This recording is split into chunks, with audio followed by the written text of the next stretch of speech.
नमस्कार साथियों, कैसे हैं आप लोग। उम्मीद करते हैं बहुत ही अच्छे होंगे और अच्छे से तैयारी कर रहे होंगे। यदि आप हिंदी विषय को लेकर के UP TGT PGT LT grade या किसी अन्य राज्य की टीजीटी पीजीटी नेट जेआरएफ आदि किसी भी परीक्षा की आप तैयारी कर रहे हैं तो आज का वीडियो यह आपके लिए बहुत ही महत्वपूर्ण है। वीडियो शुरू करने से पहले आप लोगों से निवेदन है, यदि आपने अभी तक चैनल को सब्सक्राइब नहीं किया है तो कृपया चैनल को सब्सक्राइब जरूर कर लें, क्योंकि हम आपके लिए ऐसे ही महत्वपूर्ण वीडियोस लाते रहेंगे। हिंदी साहित्य इतिहास लेखन और आदिकाल। आज हम लोग पढ़ेंगे हिंदी साहित्य इतिहास लेखन के बारे में। पहले पढ़ेंगे हिंदी के बारे में। हिंदी फारसी भाषा का शब्द है। हिंदी शब्द की निष्पत्ति कैसे हुई, यानी जो हिंदी है कैसे बनी है। सिंधु से हुई उत्पत्ति हिंदू की, और हिंदू शब्द से उत्पत्ति हुई है हिंद की। हिंद शब्द से उत्पत्ति हुई है हिंदी की। अगला पॉइंट दिया है, हिंदी शब्द का सर्वप्रथम प्रयोग शरफुद्दीन यजदी की पुस्तक जफरनामा में मिलता है। ये सभी पॉइंट्स बहुत ही महत्वपूर्ण हैं और परीक्षाओं में जरूर पूछे जाते हैं। प्रश्न ये भी पूछा जाता है कि हिंदी शब्द किस भाषा का है, तो फारसी भाषा का।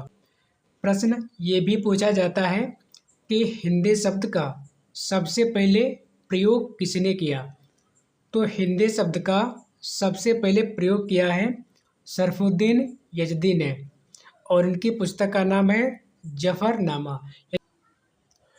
अगला पॉइंट दिया है साहित्य। अब हम लोग पढ़ेंगे साहित्य के बारे में। साहित्य जन समूह के हृदय का विकास है। यह पंक्ति है पंडित बालकृष्ण भट्ट की।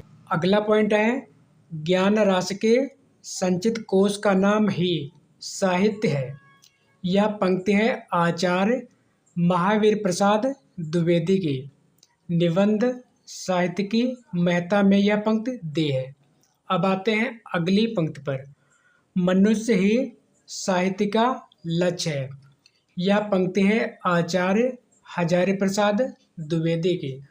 अगली पंक्ति दी है साहित्य जो मनुष्य मात्र की मंगल भावना से लिखा गया हो और जीवन के प्रति सुप्रतिष्ठित दृष्टि पर आधारित हो।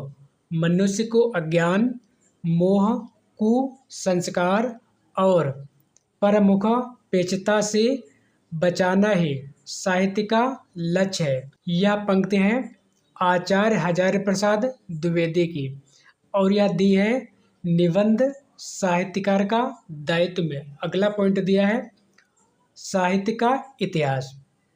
अब हम लोग पढ़ेंगे साहित्य का इतिहास के बारे में। आचार्य रामचंद्र शुक्ल के अनुसार, जबकि प्रत्येक देश का साहित्य वहाँ की जनता की संचित चित्त वृत्तियों का प्रतिबिंब होता है, तब यह निश्चित है कि जनता की चित्त वृत्ति के परिवर्तन के साथ साथ साहित्य के स्वरूप में भी परिवर्तन होता चला जाता है। आदि से अंत तक इन्हीं चित्त वृत्तियों की परंपरा को परखते हुए साहित्य परंपरा के साथ उनका सामंजस्य दिखाना ही साहित्य का इतिहास कहलाता है। यह पंक्ति कई बार पूछी जा चुकी है कि यह पंक्ति किसकी है, तो यह पंक्ति है आचार्य रामचंद्र शुक्ल की। अब हम लोग पढ़ेंगे साहित्य इतिहास लेखन की प्रतिधियाँ, यानी साहित्य लेखन की पद्धति कौन कौन सी हैं, इसके बारे में हम लोग पढ़ेंगे। तो साहित्य लेखन की 4 पद्धति हैं। पहली है वर्णानुक्रम पद्धति, दूसरी है कालानुक्रम पद्धति, नंबर 3 है वैज्ञानिक पद्धति, नंबर 4 है विधेयवादी पद्धति। अब हम लोग पढ़ेंगे क्रम संख्या दिया है, साहित्य इतिहास लेखन प्रविधि दी है, प्रयोग करने वाले प्रमुख साहित्य इतिहासकार हैं। वर्णानुक्रम जो पद्धति है इसके साहित्यकार हैं गारसा दातासी और शिव सिंह सेंगर। काल क्रमानुसार जो पद्धति है इसके साहित्यकार हैं ग्रियर्सन। वैज्ञानिक पद्धति के हैं गणपत चंद्र गुप्त। विधेयवादी पद्धति के हैं आचार्य रामचंद्र शुक्ल। नोट: फ्रेंच विद्वान हिप्पोलाइट टेन इपालित एडोल्फ तेन ने विधेयवाद को सुव्यवस्थित सिद्धांत के रूप में स्थापित किया था। अगला पॉइंट है तेन का विधेयवादी दर्शन प्रजाति, क्षण एवं वातावरण के आधार पर साहित्य का वैज्ञानिक विधि से विश्लेषण करता है। अगला पॉइंट है विधेयवादी पद्धति इतिहास लेखन की सबसे विकसित पद्धति है। अब हम लोग पढ़ेंगे साहित्य इतिहास लेखन की परंपरा के बारे में। पहले साहित्यकार हैं गारसा दा तासे। इनका पूरा नाम है गारसीन जोसेफ हिल्डोर तासे। ये प्रश्न कई बार पूछा जा चुका है कि गारसा दा तासी का पूरा नाम क्या है, तो गारसीन जोसेफ हिल्डोर तासी। गारसा दा जो तासी हैं ये फ्रेंच विद्वान है। उनका ग्रंथ है गारसा दा तासी का ग्रंथ है इस्तवार द ला लिटरेचर इंदुई ए हिंदुस्तानी।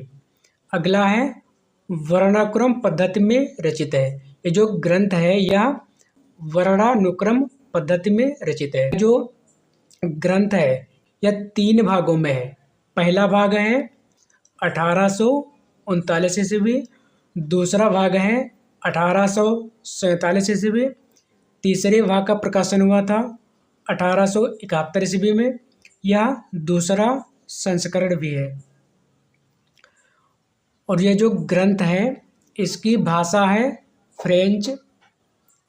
इसमें कुल कवि हैं 738 कवियों की चर्चा है अंग्रेजी वर्णमाला के अनुसार।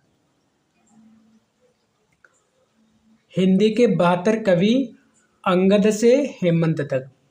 हिंदी में अनुवाद हिंदुई साहित्य का इतिहास 1952 ईस्वी में। यानी जो ग्रंथ दिया है इस्तवार द ला लिटरेचर इंदुई हिंदुस्तानी, इसका हिंदी में अनुवाद हुआ था हिंदुई साहित्य का इतिहास के नाम से 1952 ईस्वी में। और इसका अनुवाद हुआ था लक्ष्मी सागर वासड़े द्वारा। अब पढ़े अगला पॉइंट है हिंदी साहित्य का प्रथम इतिहास ग्रंथ इस्तवार द लिटरेचर इंदुई हिंदुस्तानी। काल क्रमानुसार परिचित किंतु युगीन प्रवृत्तियों का परिचय नहीं दिया गया। अगले साहित्यकार हैं मौलवी करीमुद्दीन। इनका ग्रंथ है तज़किरा ई शुअरा हिंदी। 1848 ईस्वी दिल्ली कॉलेज द्वारा प्रकाशित हुआ।